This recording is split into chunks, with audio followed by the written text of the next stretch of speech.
Halo bro, assalamualaikum warahmatullahi wabarakatuh. Kembali lagi dengan saya Dafan Mulifa di Mulifa Channel.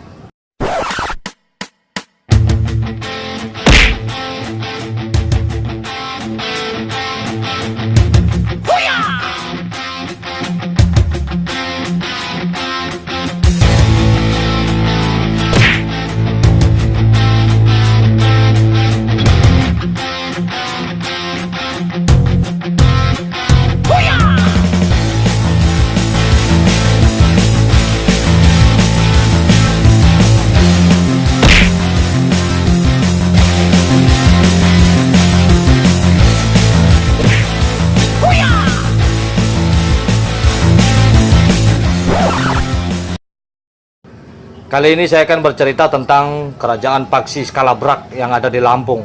Jadi kabarnya 4 empu yang pergi ke Lampung ini dapat mengislamkan kerajaan Lampung, yaitu Skalabrak. Sebelum kerajaan yang ada di Lampung ini didatangi oleh 4 empu ini yang berasal dari Pagaruyung. Nah, empu yang berasal dari Pagaruyung ini sebelumnya dia beragama Hindu, bahkan animisme, ada yang Buddha. Jadi setelah kedatangan 4 empu ini yang berasal dari Minangkabau atau Pagaruyung, kerajaan Pagaruyung, maka diislamkanlah kerajaan Skalabrak. Jadi ingin tahu bagaimana sejarah tentang kerajaan Skalabrak yang ada di Lampung? Ikuti slide berikut ini. Tapi sebelumnya jangan lupa di subscribe, like, dan komen. Ini dia. Diriwayatkan di dalam Tambo bahwa para pendiri Paksi Skalabrak adalah berasal dari Pagaruyung. Sebagaimana Mataram, Kutai, dan Pagaruyung, Skalabrak mengalami 2 era, yaitu era keratuan Hindu, Buddha, dan era kesultanan Islam. Diriwayatkan di dalam Tambo bahwa 4 orang putra Raja Pagaruyung, Maulana Umpu Ngegalang Paksi, tiba di Skalabrak untuk menyebarkan agama Islam. Fase ini merupakan bagian terpenting dari eksistensi masyarakat Lampung. Dengan kedatangan 4 umpu ini, maka merupakan kemunduran dari kerajaan Skalabrak kuno atau Buai Tumi yang merupakan penganut Hindu Bhairawa atau animisme, dan sekaligus merupakan tonggak berdirinya kepaksian Skalabrak atau Paksi Skalabrak yang berasaskan Islam. Keempat putra Maulana Umpu Ngegalang Paksi masing-masing adalah Umpu Bejalan Diwai, dia adalah pendiri Paksi Buai Bejalan Diwai, pemerintah dan dimakamkan di puncak Sukarami Liwa. Umpu Belunguh, dia adalah pendiri Paksi Buai Belunguh, memerintah di Parnasi Belalau. Umpu Nyerupa, dia adalah pendiri Paksi Buai Nyerupa, memerintah di Tampak Siring, Sukau. Umpu Pernong, dia adalah pendiri Paksi Buai Pernong, memerintah di Henibung, Batu Brak.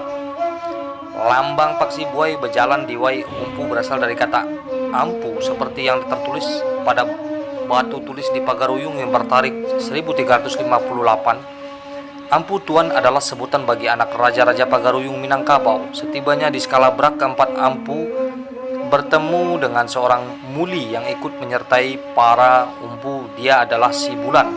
Di Skalabrak, keempat umpu tersebut mendirikan suatu perserikatan yang dinamai Paksi, Pak yang berarti 4 serangkai atau 4 sepakat. Kedatangan para empu pendiri Paksi ini tidaklah bersamaan.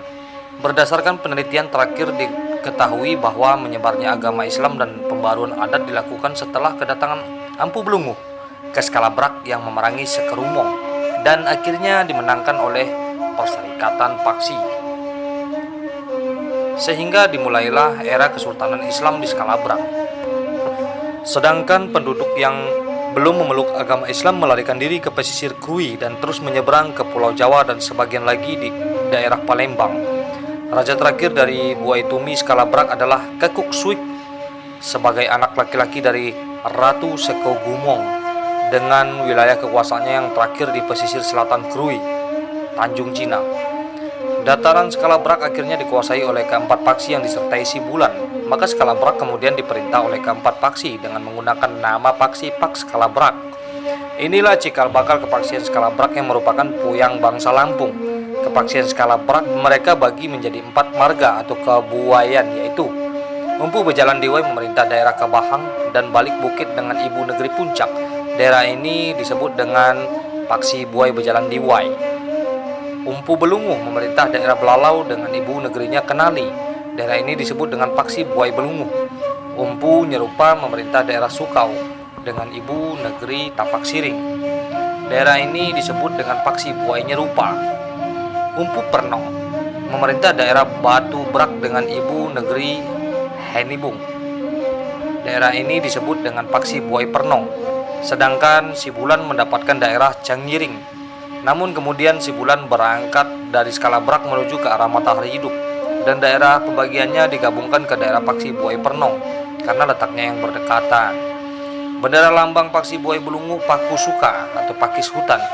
Suku bangsa Tumi yang lari ke daerah pesisir Krui menempati marga-marga Punggawa 5, yaitu Marga Pidada, Marga Bandar, Marga Lai, dan Marga Wai Sindi.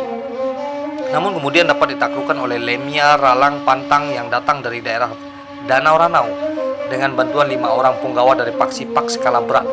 Dari kelima orang Punggawa inilah nama daerah ini disebut dengan Punggawa 5 karena kelima Punggawa ini hidup menetap pada daerah yang telah ditaklukkannya.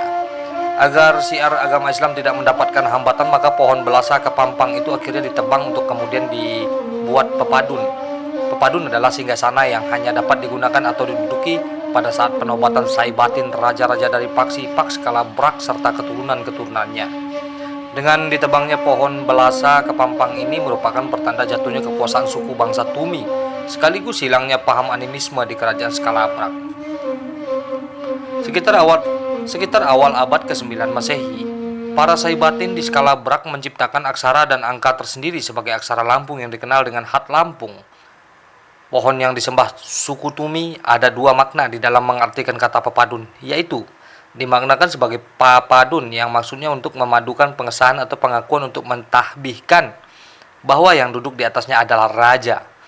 Dimaknakan sebagai paaduan yang berarti tempat mengadukan suatu hal ihwal. Maka jelaslah bahwa mereka yang duduk di atasnya adalah tempat orang mengadukan suatu hal atau yang berhak memberikan keputusan.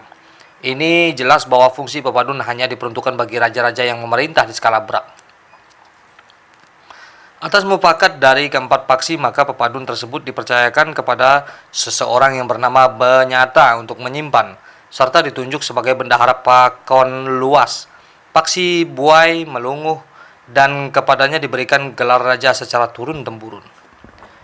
Manakala salah seorang dari keempat umpu dan keturunannya memerlukan pepaduan untuk menobatkan salah satu keturunannya, maka pepaduan itu dapat diambil atau dipinjam yang setelah digunakan harus dikembalikan lagi.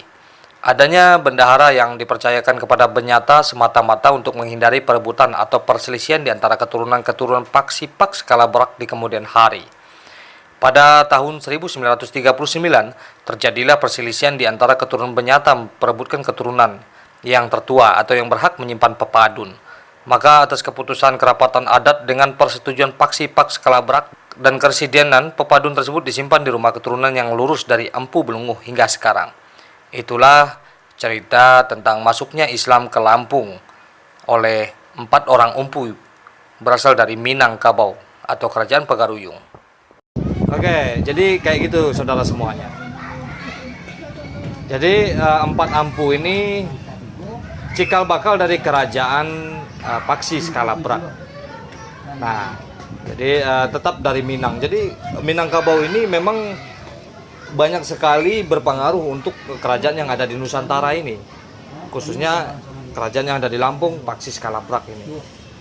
Oke, semoga tayangan ini menjadi pengetahuan buat kita semua. Jika ada kesalahan kata dari saya, Dafan Mulifa, mohon dimaafkan. Jika ingin berkomen, berkomenlah dengan sopan. Seperti biasanya, majulah Minangkabau, majulah Indonesia, selalu di Mulifa Channel.